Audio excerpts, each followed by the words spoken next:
Welcome to Closer to Venus. I'm Johnny Burke, and today's guest is Alejandra Brady. She is an interior designer, a professional member of the International Feng Shui Guild, and author of I Just Can't Make This Shit Up, Overcoming Fear and Accepting My Spiritual Gifts. In this episode, we'll discuss her spiritual journey as well as how she finally accepted these gifts that she has. Alejandra, welcome to the program. Hi, it's so nice to see you. Thanks for having me. So speaking of your spiritual journey where you finally, I guess, connected the dots to the gifts that you have, how did that happen and at what point did it happen? The main connection started happening as I was writing my book. As a child, I had these things that were happening to me, but I just kind of thought they happened to everybody, so I didn't realize that maybe I was a little different. But as I was writing the book, then memories started coming back and I was able to start connecting and going, oh my gosh, okay, this happened. Oh, then this happened, then this happened. These things are all related to each other versus just individual events. And that's how I had always viewed them in the past. I just kind of thought it was something that happened and I moved on. I didn't realize it was all connected. What kind of events were they? So one of the first things that I can remember is when I was 16, and that's the first one that I have memory of. I happen to feel now that it probably started earlier and I just didn't even realize what was happening. I was able to communicate with people who've passed. So unfortunately, my first event that I can really remember is sad because my boyfriend died in a car accident overnight. And while I was in bed that night, and just to set the time frame for people so that they can understand that I wasn't on Twitter, I wasn't on Facebook or anything, this is 1984. And I was 16 and I was not allowed to have a television or a phone in my room, which were the only two modes of communication at the time. And my parents just didn't allow it. So in the middle of the night, he showed up. I will preface this by saying my parents didn't let me go that day. So I was supposed to be in that car. I was the fourth person that was supposed to be in that car. And for absolutely no reason, I wasn't grounded, I wasn't anything. My parents just said no. I pitched a fit and I went to bed. And he showed up in the middle of the night, fully dressed. I can tell you what he was wearing. I can tell you everything. I could see him, I could hear him, I could smell him. And he came to say goodbye.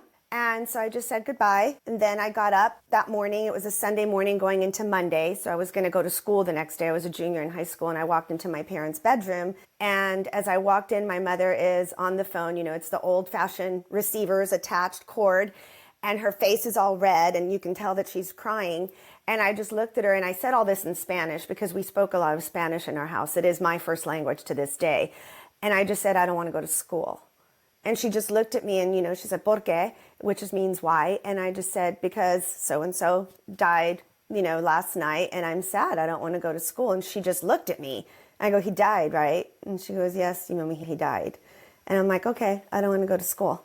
She goes, you don't have to go to school. So I just went back to my room and waited for her to get off the phone. Then she came in and, you know, told me what had happened because I didn't know what had happened, but I knew he was gone. I didn't think about that for years and years afterwards until our son was little. My husband and I have a son who's now almost 30, and I used to use it as a drunk driving example because it was a drunk driving accident. My boyfriend was a passenger, but unfortunately his brother was driving, and it was just a couple of beers, but it was late. His brother's girlfriend and my boyfriend at the time, they all died. My boyfriend's brother was in a coma for 20 years, so basically he never came out of it.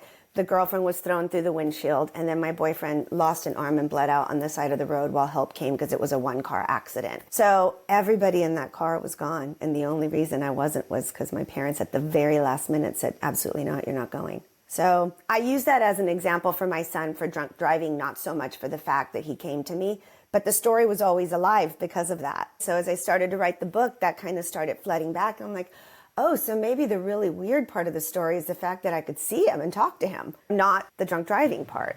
And not to dwell on morbid events, but when you said goodbye to him, he was there to say goodbye. Were you fully awake or conscious, or did it feel like a dream? It felt like he was in the room with me, like he literally just got transported and was standing in the room at the foot of my bed. So fast forward over the years, other people have come to me and they're always at the foot of my bed. So that seems to be where it happens for me. So he was just standing at the foot of my bed and talking to me, saying goodbye.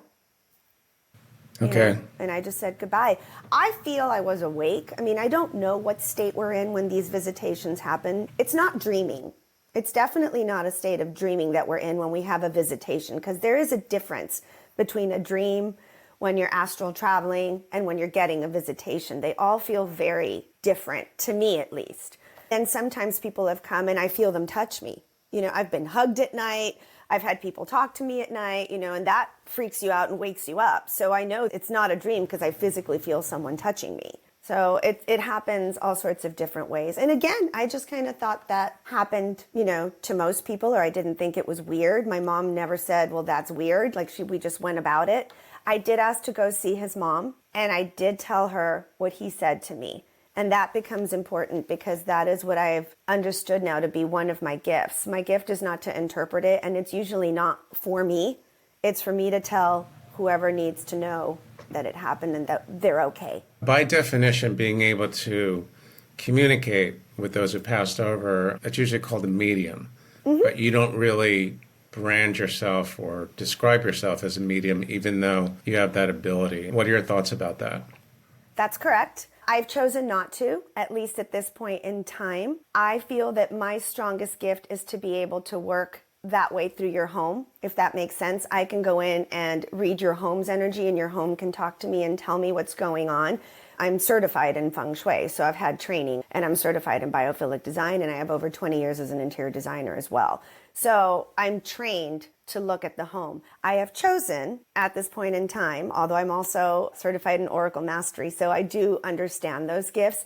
And sometimes if a client is willing and I do get a very strong message while I'm in their space, I will ask them if they're open to receive. But for now, I just feel I work better with people through their homes. That may change. I no longer say never, right, to anything. And maybe at some point it does transition to full mediumship. But right now, I really love working with people's spaces. So I feel that is my calling at this point in time. And the book and sharing my story, those are the avenues I'm focusing on, because you can't do all of it and do it well. You kind of have to hone in on what you feel are your strongest and what you are feeling your purpose is at this time. And my purpose really still is through people's space. Now, speaking of purpose, and that's really interesting, I do want to go back to the Oracle Mastery at some point.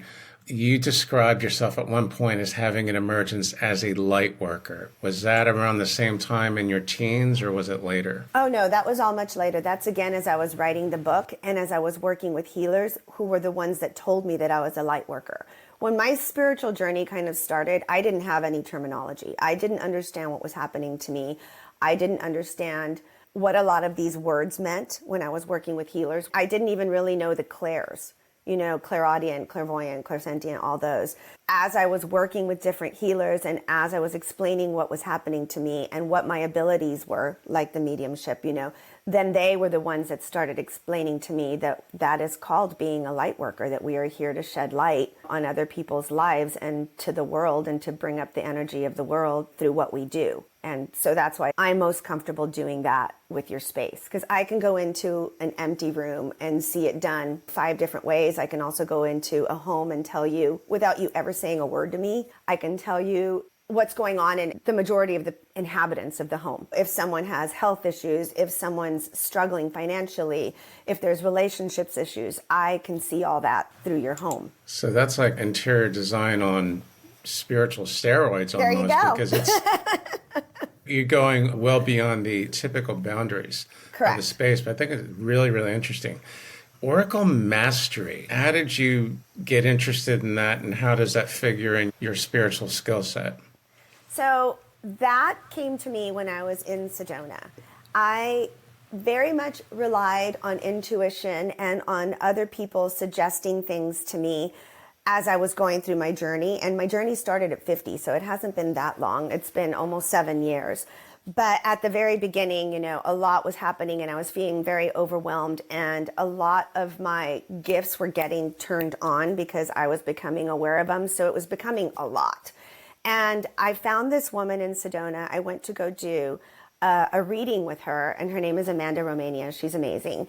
She was one of the 3 healers who've told me that I was Tutankhamun in a previous lifetime, which that can be a whole nother episode. We can go there because I just came back from Egypt and it's all been validated over and over again. So that was a wild experience. So yes. I would love to hear about how that's... Yeah, that'll take up 2 hours on its own. It was insane.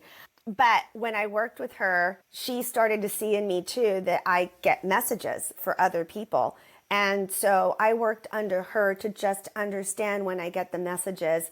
Really, it's how to interpret the message that I get, but just to interpret it without putting my own spin on it, because I don't want to put my preconceived thoughts into the message. Sometimes the messages that I do receive for people don't make sense to me at all.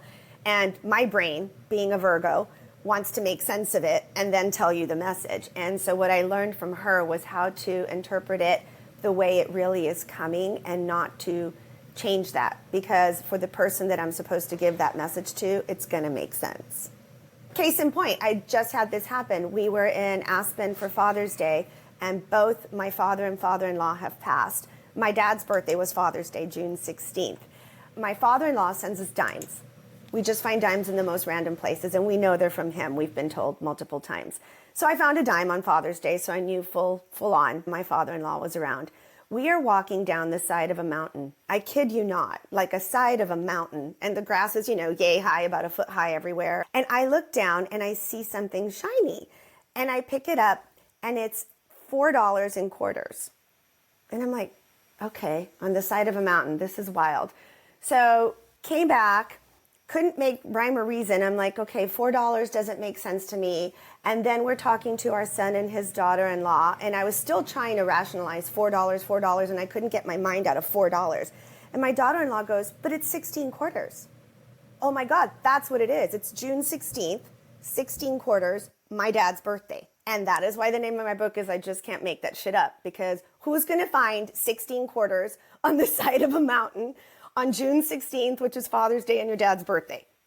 The stuff that happens. And see, I was trying to interpret one way, and she literally just goes, it's 16 quarters. Like, you were trying too hard to figure it out. You just have to take it for what it is. I love that. I love that. And I'm always like, spirit guides, everyone around me, council of light, source, God, whatever you call everyone around you, bring it on. I love this. It's so much fun. I love getting signs. I love getting messages. And at this point in time, it's really fun for me. It's good to know that it's fun, because this type of thing can really scare the wits out of some people. Well, at the beginning it did. I had to learn. I had to work with healers and learn how to protect myself, learn to say, and I say it every single morning, I am open to all opportunities and gifts the universe has for me today. However, they must be to my benefit, to the benefit of all involved, and only and of the light. So I do not accept anything that isn't of the light. And that is one way. And that's one of the first things that the healers I worked with taught me as we were exploring my spiritual gifts, because I was getting scared. When you start opening up, right? You're like the one light in the middle of the dark parking lot. Everything can come to it. You have to feel that you are protected in order to move forward. At least I did. I was like, I don't want any of this. If they're going to scare the crap out of me, keep me awake all night, come in at all hours, because that was happening. So I had to learn to set up boundaries, office hours, and say I'm only accepting what is of the light and in everyone's highest and greatest good. That's a best practice for all of us. When I come across someone that is interested in coming onto the show and there's elements of darkness, I don't fool with it. I know it does exist. I'm not going to deny it. Of course it does. Let's go back to the light workers for a moment, because speaking of which, I'm getting a lot of questions and inquiries about people that are here to support light workers. It's almost as if I can see in the future there's going to be like Indeed ads for light workers wanted. Seriously, maybe not next month or next year, but maybe 20, 30 years from now, it'll be the norm. How do you feel about supporting them? Is that part of your journey, or? I think that's what I'm here to do. I feel very much that that is my purpose on this planet at this time. My first 50 years were growing up and dealing with my health journeys and being a mom and being a wife. And then at 50, when our son graduated from college, I very intentionally, during one of my very first meditations, asked, what is my purpose now? I was kind of feeling a little bit lost. When I was healing from cervical fusion, it is kind of interesting for me, especially. I'm fused. My neck is fused. So I have 6 screws and a big plate, titanium plate that takes over most of my neck. And I'm fused at my root. So I'm fused at my throat and at my root. And I have cadaver bones at my throat and at my root, which I just kind of think is fascinating. I've been told now my purpose is to use my voice to help others, right? To use my gifts and use my voice. So I very sincerely asked, what am I here to do? What's next for me? My mom role is done. You know, we're empty nesters. And Archangel Michael is the one that came through in the middle of the meditation and very clearly in my right ear said, you're going to write a book. And I just said, oh, no, thank you. What else you got for me? That doesn't sound like a purpose I want. I have no interest in this at all. You know, just no, just flat out no. I never wanted to be a writer. I mean, funny enough, one of my 2 degrees from, well, it's a combo degree. One of my degrees from Notre Dame is in journalism, and I never used it. And so 30 years later, here I am using it. But it was just really interesting. And I kept asking for 5 days in a row because I kept saying no. And he kept coming back and going, you're going to write a book. You're going to write a book. I'm like, I don't want to. I don't want to be doing what we're doing right now, talking to people. Inherently, anyone who knows me would say that I'm shy and kind of introverted. I'm an extroverted introvert, if that makes sense. I need to recharge by myself. I can go be amongst people for a little while, but then I need to come back and have that quiet downtime because it's just too much. I'm highly empathic, so you feel everything going on out there. So I just had no interest in this entire world of putting myself out there whatsoever. But here we are, you know, so this is my purpose, to share this story, to share my stories so that other people going through their journeys don't feel so alone. I do think it can be a lonely journey at some point when it's starting, certainly when it's starting, and even now. You're going to lose friends and some family along the way, and you have to trust that that's okay. And then that the people that are going to come into your life instead are going to be more aligned with where you are now. Now, Archangel Michael, this is very interesting. How did he come to you? Was it mostly auditory? Were there visuals or visuals? Auditory. Right. Completely auditory for that one. But it was a very booming man's voice in my right ear. And so I just asked, who are you? You know, because I knew I wasn't hearing things. There wasn't anything on in the house. I call Feng Shui my gateway drug to all things spiritual, because once I Feng Shuied my own house is when all of this started happening. I really aligned my house energetically. And then all these things and opportunities and things like this started happening to me. So I was in a room that had a particularly high frequency. When people came into my house and walked into this room, they were like, whoa, what's going on in here? It feels so good. So I was in that room doing this meditation. He just came through and I just said, who are you? And he told me. So that's how I know. It wasn't something I ever worked with before. I grew up Catholic, Latina Catholic to boot. Archangel Michael wasn't really a big one for us, and talking about past lives and mediumship and all this stuff is not really something that I was ever around growing up. I did see my mom speak in tongues once, and I do speak in light language. I channel the Hathors when I go into light language. You channel? The Hathors. Can you spell that? Hathors. Okay. It seems to me that we're uncovering many more spiritual gifts than I originally had anticipated. It's almost like you're in the Swiss Army knife category. It's crazy. It really is. So past lives comes up a lot with, as my Australian friends would say, you lot. The past lives in your journey, you already mentioned one. Were there others? I've had a lot, and I've done a couple of regressions, and it's honestly, when people ask me what my favorite spiritual modality is, I think it's that. I flippin' love to do past life regressions because it answers so many questions to how I am today. I can see the correlations. Tutankhamun, I think, should be its own thing because that is obviously a big one. I had scoliosis as a child, and that is what has led to all my fusions. He had scoliosis. And when I first got told, you know, that I was him, I started laughing. And the healer like smacked me down right on my third eye. And she goes, when spirit gives you an answer to a question, this is disrespectful. And I'm like, you probably tell everybody. And then I started thinking about that, and I'm like, well, no, I mean, at least as a woman, right? Like, wouldn't you want to hear you're Cleopatra, you're Nefertiti, you're Isis, not a 19-year-old mangled up, scoliosis ridden boy who, as a pharaoh, was never really much of anything. It was because they found his tomb and all that he became who he became. It wasn't really because of his reign. I learned to accept it after a while. So yeah, that'll be a fun one to get into at some point. This one I knew was going to come up. I have been a sorceress in medieval England. Light, always light. I have been told that I've never come in dark, which is nice to know. I'm very, very old. I've actually been told multiple times this is probably my last go on planet Earth. This is it? I'm okay if that's the case. You know, hopefully I've learned what I need to learn and I can just kind of play from the other side if that's the case. You're lucky. Hopefully you'll become my spirit guide at some point. We'll see. You know, we'll see. I've been told that a couple of times now, that I'm quite ancient. Back to Lemuria and Atlantis and then Egypt. You're reading my mind probably, but I was about to ask, how far back do your memories go? And the two civilizations you just mentioned are before official recorded history. Yep. Do you have visuals on some of these lives, or what is it like? Sometimes I see things and I don't know why I'm seeing them or where it is. Like, where is this place that keeps coming up in my mind? Sometimes I'm able to find that place for real on planet Earth. Sometimes I'm not. So I don't know if I'm having memories of that or not. The sorcerers in medieval England I see very clearly, and I was hung. And that's this wound in this lifetime, which I think is fascinating. King Tut, the scoliosis, this lifetime. I have this thing about getting my feet dirty. And I just thought it was, you know, OCD. And I did a past life regression, and I was just this filthy, filthy little girl living in poverty on a dirt floor. And I'm like, where am I? And then the word Pompeii came up. And I was not there for the volcano. It was before the volcano when there was an earthquake. And I was crushed right across my midsection. And I was 11 years old. Like, I could see all that as the regression went on. And that is when my brace got put on me. I was 11 years old when my back brace got put on me full time in this lifetime.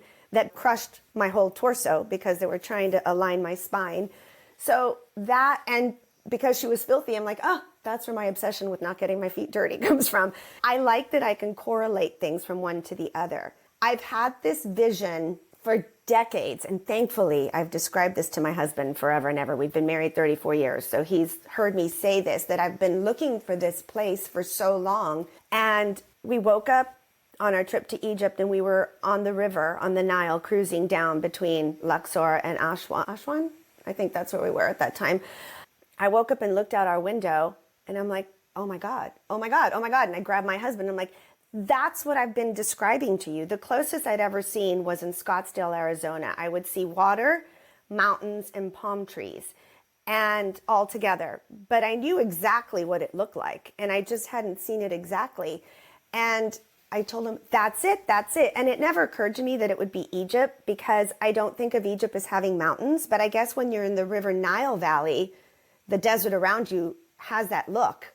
It does look like mountains. That never crossed my mind.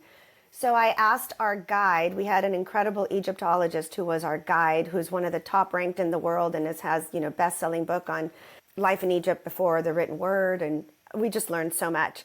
I just said, where did King Tutankhamun live? He goes, oh, right around here. Why'd you ask that? And I go, just needed to know. Thanks. You know, just walked away and went and had breakfast.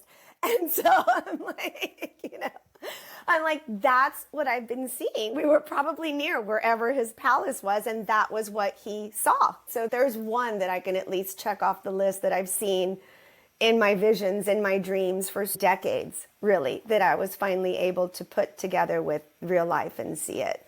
There's caves that I've seen in other places. There's beautiful mountains with these like bridges that disappear when after you cross them. I don't know where those are. I would imagine that is dating back to Lemuria or Atlantis. I haven't been able to find those in real life. I've always been curious about what the ancient civilizations look like. What did the buildings look like? The architecture? What did people wear? Did they all have like crystal lasers instead of guns? Or I know it's a lot to ask, but I can't answer that question because I've honestly never been able to see that. I see more the land, not so much other people. I see spaces like, oh, I lived in this area. The one time I have been able to see other people very, very clearly was back to my sorceress in medieval England. I can tell you, like, when they dragged me, when they were hanging me, who was watching me hang, and my spirit guide, my main spirit guide, Rufus, was actually my husband or partner in that lifetime. Several of my friends here in Tampa who are very, very high-level healers were in the crowd. Like, I'm like, oh, you were there. You recognize them today? Yes, I recognize them today. They don't look like they did then, but we recognize each other. And we're like, oh, you were there.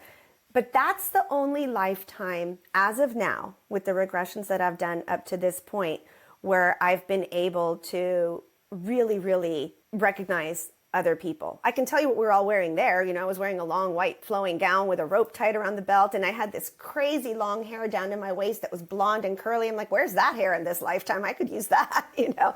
But that one is very, very clear. And the little girl in Pompeii is clear in just the dirt, the dirty, the poverty of it all.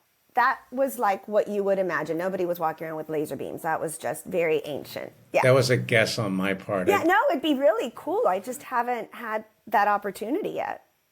Doesn't mean I won't.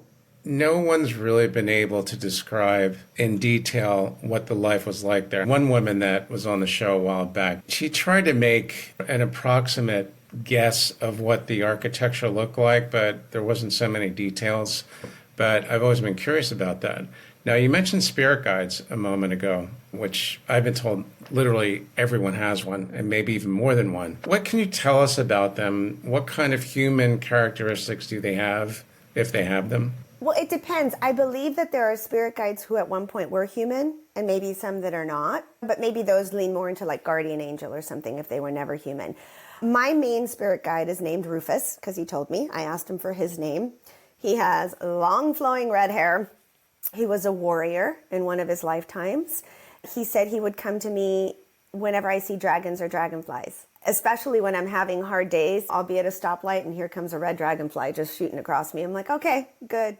You're there. You got me. I love this. I feel that they're around us all the time. I feel we are surrounded, at least I feel very surrounded by just this group of beings, whether it's my parents, my in-laws, ascended masters, spirit guides, angels, guardian angels, source, God, whatever you want to use for that person or being.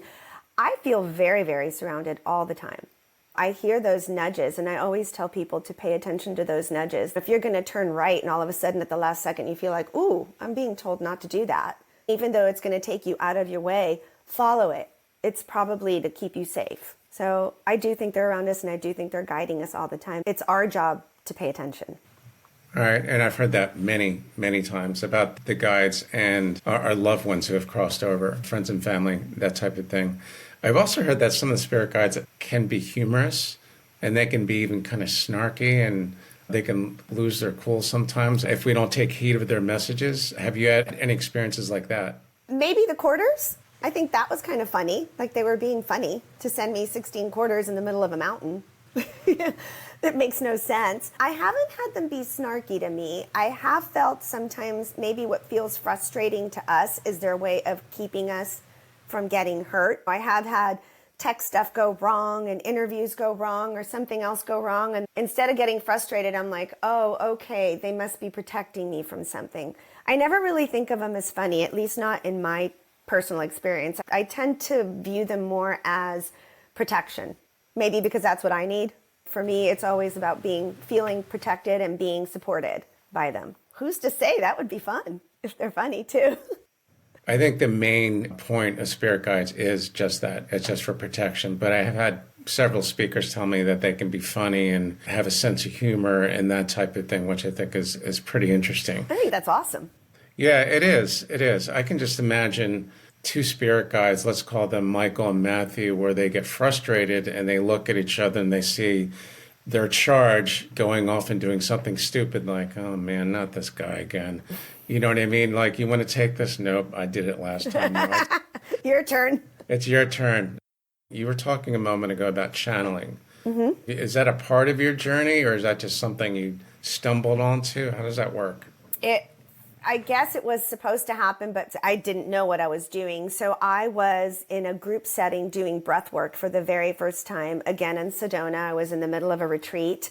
We lived there during COVID. We had a second home there, and so we lived there, and I wrote most of the book in Sedona, which, of course, now looking back, right, makes perfect sense. I was guided to go there and do all this there as I started listening and following things unfolded.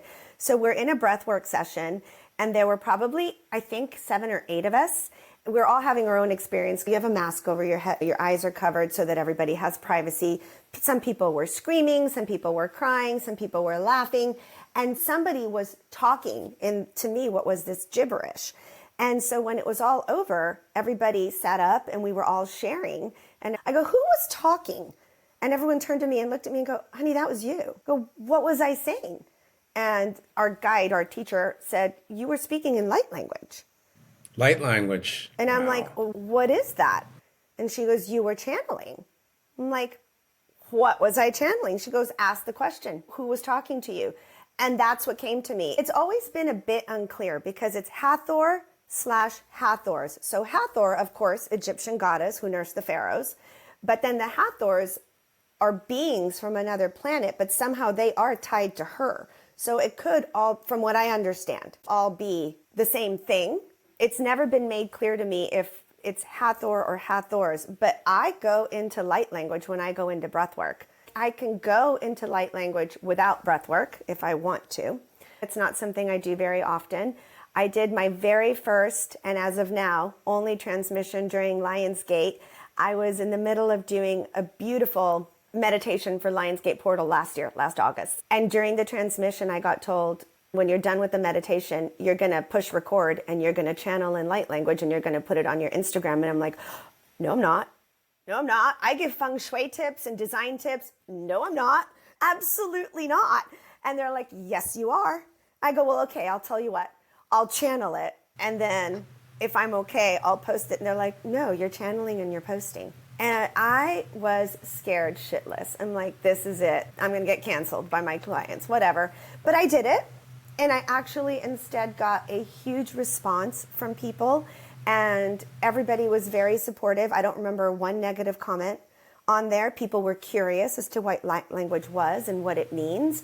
And I said, I may be asked to do this more often, and if I am, I'll do it. This may be a one and done, just to basically test me and see if I'll listen to what they're asking me to do and for me to do it, right? But yeah, that was one of those times where I'm like, yeah, this is going a little bit out there. But I love when I go into light language. I feel it's very healing for me and for whoever is supposed to be listening to me doing it.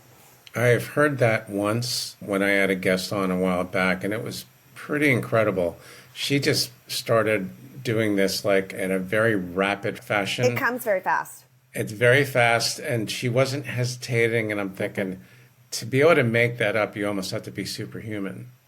Since this is your last go-round, if it is, there are some of us who might be a little bit jealous.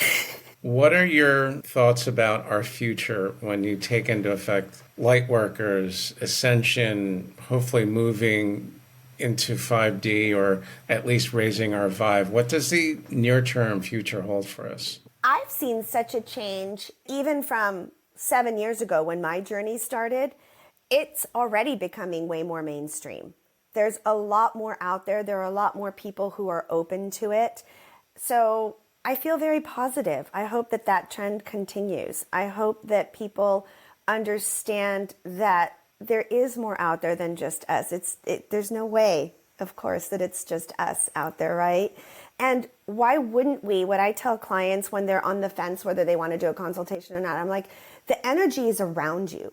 Why wouldn't you want to work with it and align yourself, align your home, align for your purpose, make something of your time on this planet at this time? 5 years ago, I could have never said to a group of my friends, hey, I want to do a sound bath. Let's go do a sound bath together. It'd be like, why aren't we going to a happy hour? No, instead of a happy hour, we'll go to a sound bath or breath work. But it's happening little by little. There's still those who are going to be closed off till the end of their time here this time around. And that's okay too. That's their journey, right? It's where they are at this point. Right. And that's okay. You cannot force. I think that's one of the biggest things that I'd like to share with everyone is I know when the journey started for me, I got super excited.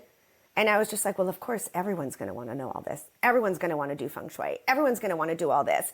And it was a very rude awakening when people told me, oh, I have no interest in that. Don't talk to me about that. You're of the devil. You're evil. I don't believe in it. It's witchcraft. All of the things that people can say to you when you go into this space. It's taken me years. I'm speaking from a very different place where I was when I started the journey, right? I just think that our job here is to make that stuff available, and the people that it's meant to reach, it's going to reach. And the people that are meant to be healed will hopefully then go on and heal others, which was the case for me. I needed to do a lot of healing before I could feel comfortable and be in a place where now I feel I can be the healer for others. It's a process, but I think the more and more mainstream it becomes, the more you've got shows like yours out here who are talking about it and making it more mainstream, the better for all of us. We're trying. Yeah, I know, we are. We're all trying to raise the frequency and, absolutely, in this case, increasing the ranks of the light workers, because we're hearing that a lot, thank God. Alejandra, thanks for joining us today. Really, really cool information. Looking forward to the next installment, but we'll save that for later. In the meantime, how can our listeners find you online? Easiest way is I'm super active on Instagram, and I think you were going to link everything. So Instagram at alejandragbradylifestyled and my website, alejandrabrady.com. You've been listening to Closer to Venus. I'm Johnny Burke. If you enjoyed today's episode, please consider subscribing. In the meantime, you can find more information on closertovenus.com. Thanks again for tuning in, and we'll see you next time.